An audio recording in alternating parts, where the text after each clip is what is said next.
అందరికీ నమస్కారం. నా పేరు కోనరెడ్డి లక్ష్మీకిరణ్. ఇప్పుడు ఇండియాలో ఓఆర్ఎస్ఎల్ బ్యాన్ అయిన సంగతి మనందరికీ తెలిసిన విషయమే. దీనికోసం దాదాపుగా 8 సంవత్సరాలు డాక్టర్ శివరంజని సంతోష్ గారని ఫైట్ చేశారు. చివరికి విన్ అయ్యారు. లీగల్‌గా విన్ అయ్యారు. అది ఓఆర్ఎస్ఎల్ అనేది బ్యాన్ అయింది. ఇక్కడ పాయింట్ ఏంటంటే 8 సంవత్సరాలు ఒక లేడీ డాక్టర్ ఫైట్ చేస్తే బ్యాన్ అయింది. అలా ఫైట్ చేయాల్సిన పరిస్థితి ఎందుకొచ్చింది? ఇప్పుడు గవర్నమెంట్స్ ఏం చేస్తున్నట్టు? ఇప్పుడు ప్రజాసేవ చేయడానికి కదా రాజకీయ నాయకులు ఉన్నది. ఈ ఈ ఓఆర్ఎస్ఎల్ వల్ల ప్రజలకి ఇంత హాని జరుగుతుంది.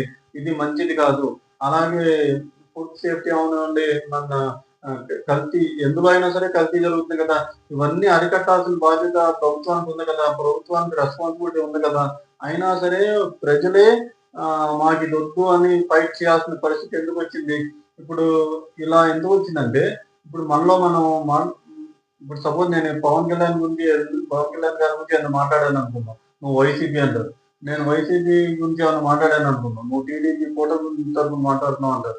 ఇలా మనలో మనకి మనమే ఒక బౌండరీస్ పెట్టేసుకొని ఆ బౌండరీస్ నుండి బయటకు రాకుండా ఎవరు ఏది మాట్లాడినా వాళ్ళని పార్టీ పరంగా ఆపాదించేసి నిజంగా ఏది మంచి ఏది చెడు రాజకీయ నాయకులు తప్పు చేస్తున్నారా ఒప్పు చేస్తున్నారా వాళ్ళు మనకి ప్రజాసేవ చేయడానికి వచ్చారు కదా ప్రజాసేవ చేస్తున్నారా చేయట్లేదా ఇలాంటి ఆలోచన ధోరణి అంత పూర్తిగా పోయిందా మనకి ఎంతసేపు ఎవరు ఏది మాట్లాడితే వీళ్ళు ఆపోజిట్ పార్టీ తరఫున వాళ్ళు అని ఒక ముద్ర వేసేసి వాళ్ళని పక్కన పెట్టేయటం అంతేగాని నిజంగా రాజకీయ నాయకులు ప్రజాసేవ చేస్తున్నారా ఇలా ఒక హెల్త్ డ్రింక్ అని బయట అమ్ముతున్నప్పుడు అది ఓఆర్ఎస్ కాదు ఓఆర్ఎస్ఎల్ అది అందులో షుగర్ కంటెంట్ ఎక్కువ ఉంది ఇలాంటివన్నీ ఒక లేడీ డాక్టర్ ఫైట్ చేసి దాన్ని బ్యాన్ చేశారంటే గవర్నమెంట్స్ ఏం చేస్తున్నట్టు వాళ్ళు ఎందుకు ఫైట్ చేయట్లేదు ఈ కల్తీ ఫుడ్ కానీ కల్తీ జరుగుతున్నాయి కదా